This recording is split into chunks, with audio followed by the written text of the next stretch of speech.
In terms of what it means for Al-Qaeda, bin Laden's death probably doesn't mean a whole hell of a lot. This is UCLA Newsweek. This week from UCLA. Al-Qaeda sans bin Laden, cancer-fighting nanovaults, and asteroids collide. In the wake of Osama bin Laden's demise, a trifecta of UCLA experts elaborate on what the death of the world's most wanted man means to the future of Al-Qaeda. Bin Laden's death really does not mean anything in terms of Al-Qaeda's attitude towards the United States versus launching attacks. It's not as if Al-Qaeda's been holding back at all from the United States.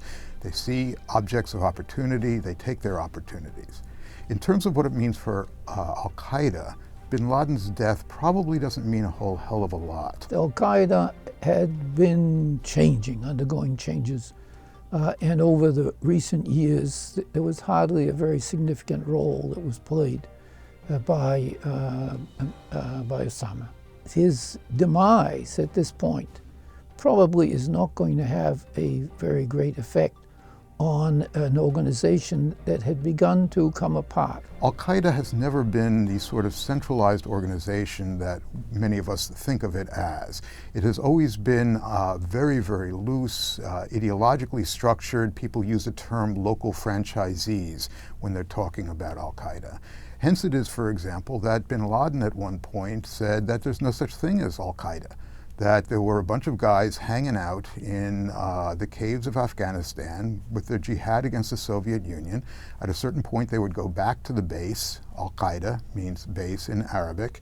And the Western intelligence agencies latched onto this notion of Al-Qaeda as a thing, as a solid organization, rather than the sort of loose grouping that it actually turned out to be. There is an Al-Qaeda in North Africa, in the Maghreb, and there is an Al-Qaeda in the Arabian Peninsula. And there are other groups, evidently, in other places that also identify themselves as Al-Qaeda. But they don't seem to really be transnational in character. It's not as if you have a central command issuing orders. Al-Qaeda is still split, for example, on whether or not 9/11 was a good idea or a bad idea.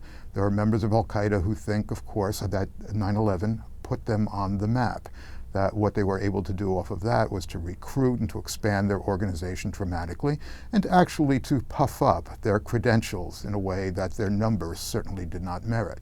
On the other hand, there were those who said, what we did on 9/11 was, on the one hand, put us very, very prominently on the international agenda, but on the other hand, it made us the primary target before we were ready to be the primary target.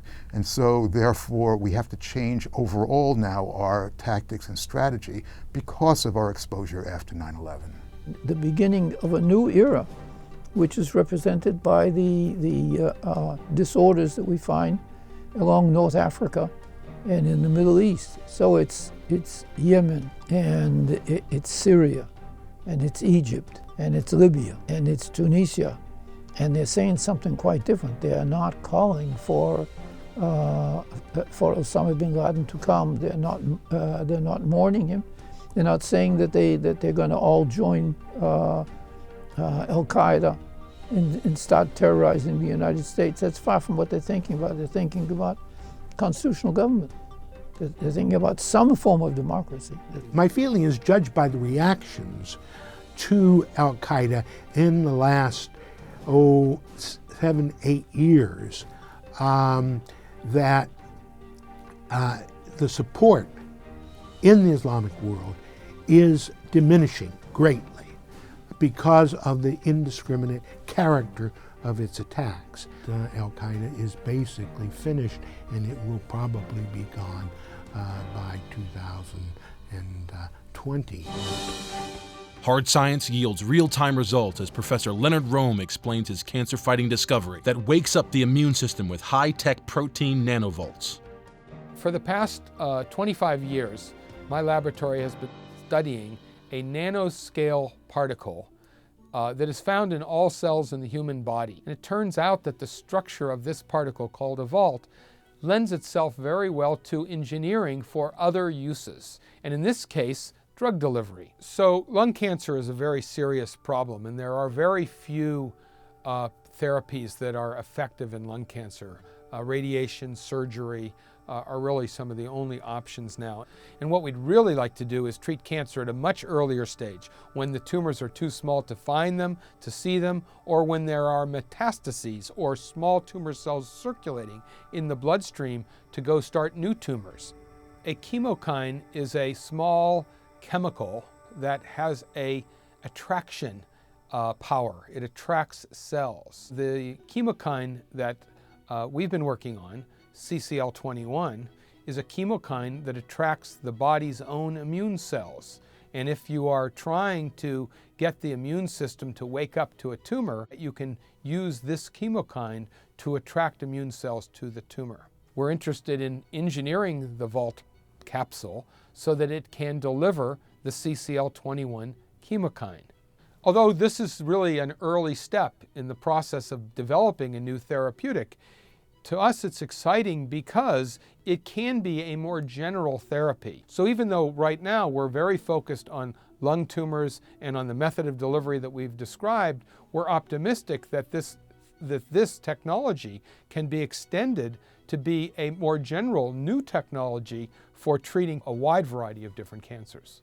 Therapeutics, which can go right after tumor cells, will be much more effective at attacking metastatic cancers, small tumors, or circulating tumors. And it's our hope that we can design therapeutics around the Vault platform to do this.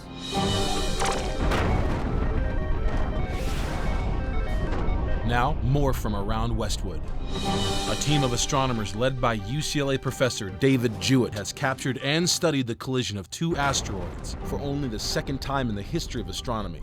The 11,000 miles per hour collision was observed by the Hubble telescope when the Sheila asteroid crashed into a smaller unknown asteroid with the energy of at least a 100 kiloton nuclear bomb. For more information on these and many other stories coming out of UCLA, please visit the newsroom at newsroom.ucla.edu and follow us on Twitter at UCLA Broadcast.